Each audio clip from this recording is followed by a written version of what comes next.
नमस्कार, आप देख रहे हैं इंडिया न्यूज मध्य प्रदेश छत्तीसगढ़ और बड़ी बहस के साथ मैं हूं आपके साथ आयुष चित्रांश। बड़ी बहस में आज हम बात करेंगे दलितों को साधने की कवायद की। आज देश के अलग अलग हिस्सों में संत रविदास जयंती धूमधाम के साथ मनाई गई है। राजधानी भोपाल में भी रविदास जयंती के मौके पर मुख्यमंत्री शिवराज सिंह चौहान वर्चुअली इस कार्यक्रम में जुड़े। बरखेड़ा पाठानी में हुए कार्यक्रम को उन्होंने संबोधित किया। जयंती के मौके पर आज मध्य प्रदेश में तमाम राजनीतिक दलों ने बढ़ चढ़कर कार्यक्रमों का आयोजन किया। पूर्व सीएम कमलनाथ सागर में हुए संत रविदास जयंती के कार्यक्रम में पहुंचे। प्रधानमंत्री नरेंद्र मोदी दिल्ली के करोलबाग में रविदास विश्राम धाम पहुंचे। यहां उन्होंने संत रविदास के दर्शन किए और बाद में भजन गा रहे श्रद्धालुओं के बीच बैठ गए। पीएम मोदी ने कीर्तन के दौरान झांझ बजाई, लेकिन इस पूरे आयोजन में राजनीतिक दल एक दूसरे पर अनुसूचित जातियों की अनदेखी और दलितों के शोषण का आरोप भी लगा रहे हैं। अब ऐसे में सवाल यह है कि क्या वाकई में महान संत रविदास के आदर्शों पे राजनीतिक दल और नेता चल भी रहे हैं, या सिर्फ यह आयोजन दलित वोट बैंक को रिझाने के लिए मात्र चुनावी तैयारी भर भी है? तो आज हम इसी पर चर्चा करेंगे। कुछ खास मेहमान भी हमारे साथ जुड़ेंगे, लेकिन उससे पहले आपको सुनवाते हैं कि आज संत रविदास की जयंती पर राजनीतिक दलों की तरफ से क्या प्रतिक्रियाएं दी गई। हर मुद्दे पर राजनीति करना चाहती है। मैं कमलनाथ जी को और कांग्रेस के नेताओं से को पूछना चाहता हूं कि 15 महीने वो मध्य प्रदेश में मुख्यमंत्री रहे, उन्होंने एक भी महापुरुष के प्रति कृतज्ञता ज्ञापित क्यों नहीं की? उनको उस समय इस तरह के महापुरुष याद क्यों नहीं आए? उस समय तो उनको केवल नेहरू परिवार याद आता था, उस समय तो उन्हें केवल भ्रष्टाचार याद आता था। 15 महीने की कमलनाथ की सरकार में किसी भी महापुरुष के प्रति लोग प्रेरणा ले सके, इसका कोई प्रकल्प नहीं चलाया गया। कि प्राचीन काल से कांग्रेस एक ऐसी पार्टी रही है, जब से आजाद हुए हैं और सर्वप्रथम हमारे प्रधानमंत्री थे जवाहरलाल नेहरू जी, तब से आज तक कांग्रेस मनाती आ रही है जितने भी महापुरुष हैं उनकी जयंतियां, और उनको हम दिल से मानते हैं। और भारतीय जनता पार्टी की कथनियों करनी में ये फर्क है कि ये जो भी महान लोग होते हैं, या जो भी जैसे कबीर दास जी हैं या हमारे जितने भी रविदास जी हैं, इन लोगों को उनकी जयंती तो मनाते हैं पर इनका अनुसरण नहीं करते, इनके सिद्धांतों पे नहीं चलते हैं। वो सिर्फ जब इनका एक आयोजन करते हैं उसको दिखाने के लिए, वोट की राजनीति के लिए, सिर्फ इनका कथनियों करनी में बहुत फर्क है। तो रविदास जयंती के मौके पर सीएम शिवराज सिंह चौहान ने क्या कुछ कहा, ये भी सुनिए। हमारे प्रधानमंत्री नरेंद्र मोदी जी सबका साथ, सबका विकास, सबका विश्वास, सबका प्रयास, ऐसे भारत को बनाने में लगे हुए हैं। और मैं अकिंचन दास, हमारी सरकार भारतीय जनता पार्टी की प्रदेश की, इसी भाव से सबकी सेवा में लगी हुई है। हमारा आदर्श वाक्य ये, ऐसा चाहूं राज में मिले ही सबई को अन्न। ऐसे ही राज बनाने की कोशिश करेंगे। हम ये फैसला कर रहे हैं कि भोपाल में एक बहुत बड़ा ग्लोबल स्किल पार्क बन रहा है, गोविंदपुरई में बन रहा है, सैकड़ों करोड़ रुपए की लागत से बन रहा है। सिंगापुर सरकार के साथ मिलकर बना रहे हैं। वहां श्रम की पूजा होगी, काम सीखने जाएंगे, 1, 2, 10 नहीं हजारों नौजवान जाएंगे और इस स्तर का काम सिखाएंगे कि तत्काल उनको रोजगार मिल जाएगा। उस ग्लोबल स्किल पार्क का नाम संत श्रोमणी रविदास जी महाराज ग्लोबल स्किल पार्क रखा जाएगा। कोई भूखा ना रहे। और एक के बाद एक कई चीजें सोच के कर रहे हैं। भूखा नहीं रहने के लिए राशन चाहिए, और इसलिए मध्य प्रदेश के सब गरीबों को प्रधानमंत्री जी को बहुत धन्यवाद देता हूं। भारत तक तो प्रधानमंत्री गरीब कल्याण योजना के अंतर्गत निःशुल्क अन्न, फ्री में अन्न।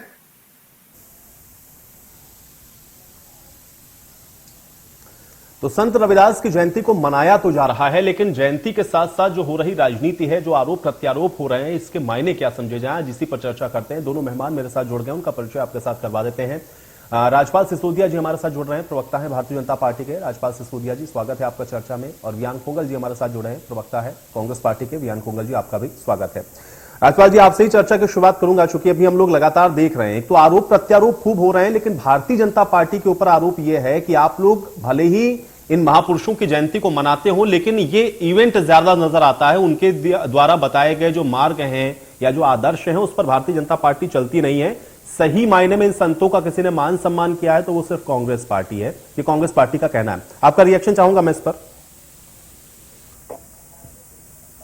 संत रविदास जी की जयंती को मनाते हैं उत्सव पूर्वक पूरे मध्य प्रदेश में पंचायत स्तर पे, या हम भगवान बिरसा मुंडा जी की जयंती को आदिवासी गौरव दिवस के रूप में मनाते हैं, या अन्य किसी महापुरुष जिसने समाज को कुछ देने का काम किया उसका स्मरण करते हैं उनकी पुण्यतिथि पे या उनकी जयंती पर, तो कांग्रेस को मरोड़ क्यों होती?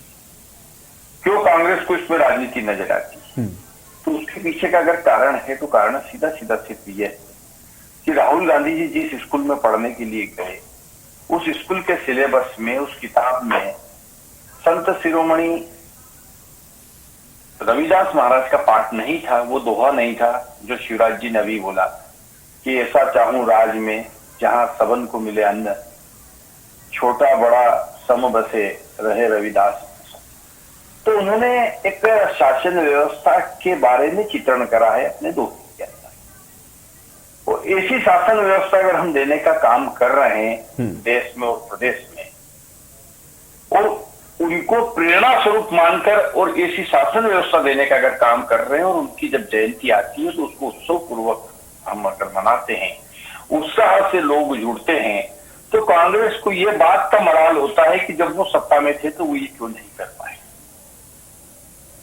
वो इसलिए नहीं कर पाए कि उनके नेताओं ने इनको पढ़ा नहीं, समझा नहीं, और पढ़ा समझा नहीं इटली के और विदेश के स्कूलों में पढ़ के आए, वहां कोई सिलेबस में रविदास जी तो थे नहीं, तब इनने जो पढ़ा ये उनको मानेंगे, हमने जो पढ़ा वो हम मान रहे हैं। तो ये तो अपने अपने गुण की बात है, अपने अपने आदर्शों की बात है।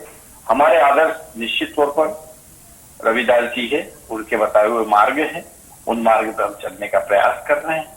शासन के द्वारा हितग्राहीमूलक योजनाओं के माध्यम से हम ऐसा सब कुछ करने की कोशिश कर रहे हैं जैसा रविदास जी ने चाहा था। समाज के अंदर समरसता का भाव रहे, समभाव से सब साथ में रहे, इस सामाजिक सौहार्द को देने का काम हमारी सरकार ने किया है। हम आगे भी उस ओर प्रयास करते रहें। हमारे महापुरुषों से अगर हम प्रेरणा नहीं पाएंगे, हमारे महापुरुषों की जयंती यदि हम नहीं मनाएंगे, तो आप बताइए कौन मनाएगा फिर? तो ये हमारा काम है, वो हम कर रहे हैं। अच्छा होता कि कांग्रेस के लोग भी आते, वो भी 2 पुष्प चढ़ाते रविदास जी को, उनको प्रणाम करते। गांव गांव में आज मैं खुद कई स्थानों पे था, रविदास जी के मंदिरों में उनकी मूर्ति के सामने लोग आ रहे थे, संकल्प हो रहे थे, एक दूसरे को बधाइयां दे रहे थे, उत्सव मन रहा था, गांव गांव में उत्सव मन रहा था। टीवी के ऊपर शिवराज सिंह चौहान जी के भाषण को सुन रहे थे, उनके बताए हुए मार्ग के अनुसार सरकार काम कर रही है जानकर तालियां बजाकर अभिनंदन कर रहे थे, उत्साहवर्धन कर रहे थे मुख्यमंत्री जी का। तो ये सब जो हो रहा ठीक था। है, चलिए वियान गोंगल जी, अगर आप कोई काम करें, आप कोई कार्यक्रम करें, तो आप ये कहते हैं कि आप उस महापुरुष को सम्मान दे रहे हैं। भारतीय जनता पार्टी अगर वो आयोजन कर रही तो आप कह रहे हैं कि इनका ये इवेंट है, ऐसा क्यों? ऐसा चाहूं राज में जहां मिले सबन को अन्न, छोट बड़ो सब संग बसे रैदास भय प्रसन्न। परम पूज्य रविदास जी की जयंती के शुभ अवसर पर इंडिया न्यूज और तमाम दर्शकों को मेरी ओर से शुभकामनाएं। देखिए, भारतीय जनता पार्टी और माननीय सिसोदिया जी की जो बातें आज हमने सुनी और मुख्यमंत्री जी को जिस प्रकार से हमने सुना, न केवल इसके अंदर राजनीतिक लाभ की दृष्टि से करने वाले एक इवेंट की बू आ रही है, बल्कि लगातार हम देख रहे हैं विगत पिछले 7-8 महीनों से भारतीय जनता पार्टी ने इवेंट्स का एक सिलसिला चला रखा है, इवेंट मैनेजमेंट कंपनी खोल रखी। और ये इवेंट मैनेजमेंट कंपनी जो है भारतीय जनता पार्टी नामक, ये न केवल समय पड़ने पर टंटिया मामा याद आ जाते हैं उनको, समय पड़ने पर रानी कमलापति आ जाती है याद, और आज रविदास जी की जयंती पर रविदास जी याद आ गए। एक एक ग्राम पंचायत में 1500 से 2000 रुपए भिजवाए गए हैं, और रविदास जी की जयंती मनाने के लिए क्या समाज के पिछड़े वर्ग के और हमारे दलित लोगों को, जो रविदास जी को मानने वाले लोग हैं, क्या उनके राजनीति इसके माध्यम से क्या उन लोगों को खरीदना चाहते हैं या उनको क्या इंप्रेशन देना चाहते हैं उनका, ये कोई कैसी राजनीति की एक परिकाष्ठा देखिए आप कि दिल्ली के तुगलकाबाद में जब संत रविदास जी का मंदिर तोड़ा जाता है और करोड़ों की संख्या में पूरे देश भर से दलित एकत्रित होते हैं, तो कानून व्यवस्था का फेलियर इसे कहा जाएगा कि वहां पर पूरी मोदी सरकार जिसके हाथ में केंद्र की के गृह मंत्रालय के हाथ में वहां के पुलिस और व्यवस्थाओं का जिम्मा है, तो पूरी तरह से फेलियर दिखाई देती है। आज मध्य प्रदेश की यदि मैं बात करूं तो लगातार दलित उत्पीड़न में मध्य प्रदेश विगत कई वर्षों से नंबर 1 की पोजीशन पर बना हुआ। उसके बाद लगातार कई दलितों के साथ में, अभी हाल ही में छतरपुर में देखिए घोड़ी चढ़ने पर कहीं विवाद हो रहा है, कहीं पर कोई समस्या हो रही है। तो दलित उत्पीड़न में कई वर्षों से जो मध्य प्रदेश नंबर 1 की पोजीशन पर बना हुआ था, कमलनाथ जी के आने के बाद में ही दलित उत्पीड़न के केसेस के अंदर कमी आई थी। ये मैं नहीं कह रहा हूं, ये स्वयं केंद्र सरकार के एनसीआरबी के आंकड़े इस बात को चिन्हित कर रहे थे। दलितों के ऊपर अत्याचार लगातार बढ़ता जा रहा है जब से मोदी सरकार वहां केंद्र में आई है, और मध्य प्रदेश में भी हाल वही है। तो क्या हमारा जो पिछड़ा और दलित वर्ग और संत रविदास जी को मानने वाला जो वर्ग है, क्या वो इनकी भाषणबाजी को समझ नहीं रहा है? वो बिल्कुल समझ रहा है। वो अब बहुत जागरूक हो चुका है और लगातार इनकी भाषणबाजी और इनके झूठे वादे, इनके छलावों से अब वो त्रस्त हो चुका है। वही दलित वर्ग का बच्चा जब मध्य प्रदेश में भोपाल में अपनी चयनित शिक्षक की परीक्षा के एग्जामिनेशन के लिए अपना हक और अधिकार मांगने आता है, तो आप उन पर डंडे बरसाते हैं, माताओं बहनों को बाल पकड़ के खींचा जाता है मध्य प्रदेश के भोपाल के अंदर, राजधानी में। तो ये सारी चीजें भी आज दलित वर्ग का युवा बेटा या बेटी बहुत ध्यानपूर्वक देख रहा है। और ये सारे इवेंट मैनेजमेंट में वो फंसने वाला नहीं है कि कभी टंट्या मामा की याद आ गई, रानी कमलापति की याद आ गई, कभी संत रविदास को आपने याद कर लिया, और इवेंट मैनेजमेंट के माध्यम से लगातार झूठे वादे, झूठे स्वप्न, स्वर्णिम स्वप्न मध्य प्रदेश को दिखाने का कार्य किया, जिसके अंदर सिसोदिया जी जवाब दीजिए। 22,000 राजपाल सिसोदिया जी नहीं होती, इवेंट कर रहे हैं सिर्फ आप लोग, सिर्फ और सिर्फ इवेंट है। चलिए ठीक है, मैं जवाब लेता हूं। कुंगल जी एक सेकंड। राजपाल जी, मैंने कहा ना कि कांग्रेस को इवेंट दिखे या मूवमेंट दिखे, जो देखना हो वो देखे। हम तो 100% पंचायतों तक आज पहुंचे। हमने रविदास जी की जयंती मनाई, उनको स्मरण किया, उनको श्रद्धा सुमन अर्पित करे, और हमारे उन दलित भाई और बहनों के साथ वो जो लोग भी इस गांव में निवास करते हैं। ऐसा नहीं कि सिर्फ दलित उस कार्यक्रम में आए थे, मैं खुद चीज कार्यक्रम में था, उस पूरे गांव के लोग आए थे, ब्राह्मण भी आए थे, राजपूत भी आए थे, आदिवासी भी आए थे, चर्मकार बंधु भी आए थे, कुम्हार भी आए थे, लुहार भी आए थे, सुतार भी आए थे, और सबने बैठ के साथ में भोजन करा, सबने साथ में बैठकर आनंद किए, बातें करी, शिवराज जी को सुना, गांव के वरिष्ठ लोगों का हमने अभिनंदन किया, स्वागत किया। अब इसे अगर इनको इवेंट लगता है तो इवेंट मानते रहे, पर लोगों को समझ में आ रहा है कि यह एकमात्र ऐसी सरकार है जो हमारे मान बिंदुओं की पुनर्स्थापना करने में लगी हुई है। ये कांग्रेस नहीं है। कांग्रेस का तो पिछला इतिहास है कि जब जब ये सत्ता से बाहर होते हैं तब तक ये सामाजिक ताने बाने को बिगाड़ने की बात करते हैं। अभी दलित को घोड़ी पे बिठाने की बात कर रहे थे। अरे भारतीय जनता पार्टी की सरकार में ऐसे भी कई सारे उदाहरण हैं कि जहां हमारे दलित का बेटा घोड़ी पे बैठकर जब जुलूस निकालता है तो गांव के जब मुखिया के घर के सामने से निकलता है तो मुखिया का परिवार उसको साफा बांधकर, माला पहनाकर अभिनंदन करता है, आतिशबाजी करता है, मिठाई बांटता है। ऐसे भी कई सारे उदाहरण है, परंतु उन उदाहरणों की तरफ कांग्रेस का ध्यान नहीं जाएगा। कांग्रेस तो जब सत्ता से बाहर होती है तो भाई से भाई को लड़ाना, समाज में अगड़े स्वर्ण दलित की बात करना, मान बिंदुओं के ऊपर आरोप प्रत्यारोप करना। इंदिरा गांधी जी का चुनाव अवैध घोषित होता है तो सुप्रीम कोर्ट के खिलाफ भी टिप्पणी करने का काम हो जाता है, हाईकोर्ट इलाहाबाद के खिलाफ भी टिप्पणी करने का काम हो जाता है और इमरजेंसी लग जाती है कि वो कांग्रेस का चरित्र है। इतिहास भरा पड़ा है, छद्मवेश धर के समाज के ताने बाने को बिगाड़ने का काम करने में कांग्रेस की कभी कोई कसर नहीं छोड़ते हैं।